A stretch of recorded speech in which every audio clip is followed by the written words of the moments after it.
حضرت ابو ہریرہ رضی اللہ تعالیٰ عنہ سے روایت ہے کہ چند لوگ بیٹھے ہوئے تھے، رسول اللہ صلی اللہ علیہ وآلہ وصحبہ وسلم ان کے پاس آ کر کھڑے ہوئے اور ارشاد فرمایا، کیا میں تمہیں نہ بتاؤں کہ تم میں بھلا شخص کون ہے اور برا کون؟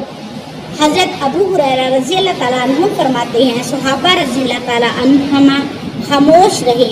آپ نے 3 مرتبہ یہی ارشاد فرمایا۔